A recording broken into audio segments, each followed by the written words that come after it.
2003 was by far the year of The Matrix. The first Matrix film released on March 31st of 1999.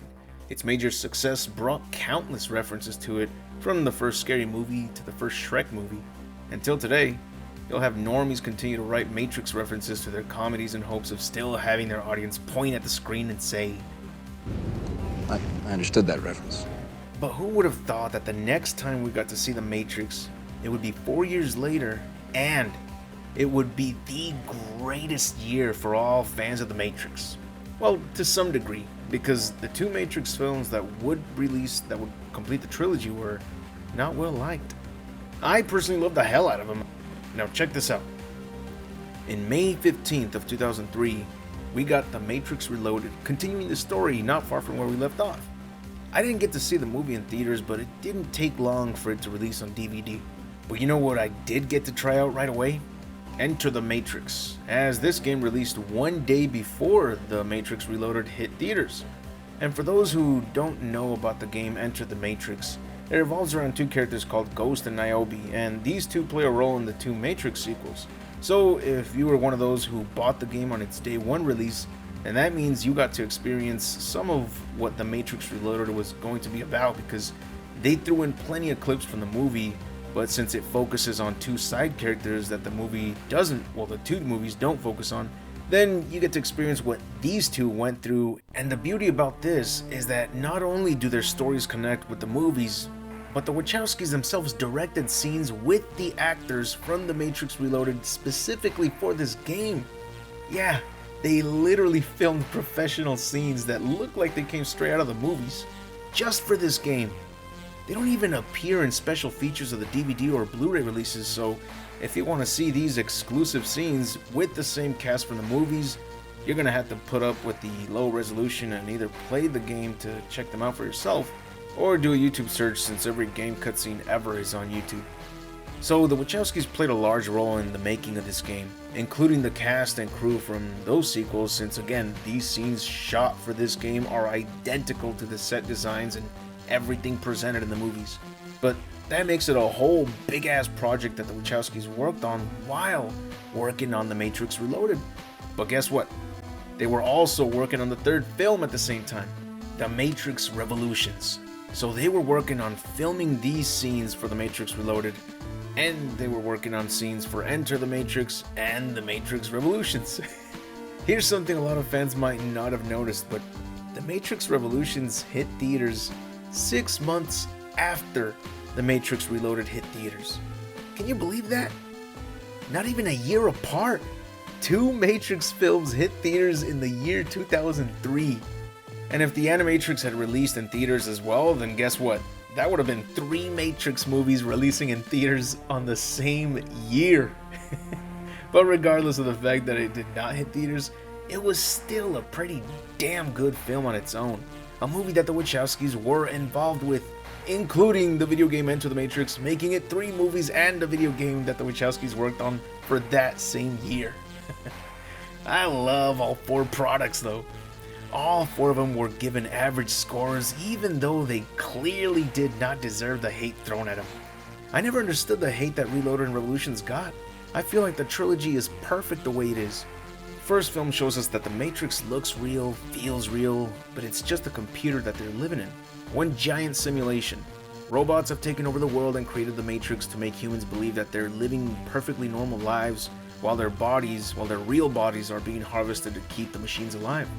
There are humans who manage to escape from the machines and learn to break the rules and re-enter the Matrix, making them capable of running on walls, jumping too damn high, and do a lot of cool shit that you would do in video games if you had the chance. But there are these agents who are programs made by the machines to keep everything in check. They're like Terminators, or in my case, like cheating AI opponents in old school fighting games. You can break the rules of logic, but they'll break them even further to ensure victories on their side, like dodging bullets. But then there's Neo, the chosen one. Out of all humans in the Matrix, he's like born with a Game Shark installed in him, because he can bend the rules, break them. He's got cheats enabled at all times. I mean, lucky bastard, right? He could even fly. So the agents no longer stand a chance against him. Neo easily destroys one of them, but in the second film, that same agent comes back, and this time as a virus. In the second film, we learn that the machines in the real world are drilling a giant hole below the hideout of the human survivors, so they gotta prepare to strike when they reach him. Neo learns that Agent Smith is back, and now he's making copies of himself by taking the bodies of anyone and everyone that's in the Matrix, since he's now a virus. So he's spreading like a virus within that computer world. Then in the third film, we see that the Matrix has been completely taken over by Agent Smith, since he continues to infect every single person in the Matrix. The machines reach the hideout of the human survivors, the final battle of man versus machine begins while Neo goes back into the Matrix to put an end to Smith. Now that the world of the Matrix has been completely overtaken by Smith, the machines make a deal with Neo. If he can stop his ass, then they will bring peace between man and machine. The conclusion of the third film is perfect. There's nothing to complain about. I mean, I really don't understand the hate for this film and Reloaded. If anything, it all comes full circle. It's just a damn shame that most viewers felt like the first film was vastly superior. If you ask me, I think the first Matrix film is great, but The Matrix Reloaded is greater. And The Matrix Revolutions is the greatest. Yeah, I said it, it's the better of all three. I mean, the first one, Neo is barely learning how to, he's barely learning about the Matrix and has to play catch up as the agents are the biggest threat. He finally becomes the Juan at the very end, easily eliminating Smith and scaring off the other two agents. It's like he went Super Saiyan because now he's completely OP and it's like nothing can stand in his way. But in the second film, we realize that it doesn't matter how OP Neo is. Everyone he loves is still in danger, and his responsibilities have skyrocketed. The world of the Matrix is further explored and we discover more dangerous adversaries aside from agents. And the beauty about them expanding the Matrix universe is that they don't retcon anything. And trust me when I say that that matters a lot. There are so many great shows and movies that I completely lost interest in because they got retconned as the story continued. And the 4 Matrix movies we got are perfect because they don't retcon anything that's been established. Oh, and when I say all 4 Matrix movies, I'm counting the Animatrix as the 4th movie, not Resurrections. That movie never happened.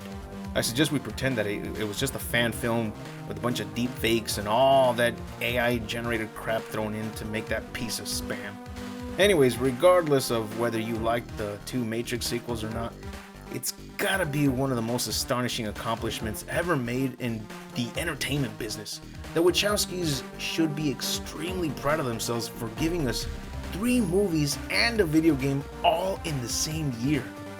I should have made this video last year since 2023 makes it, 20 years since these movies and game released.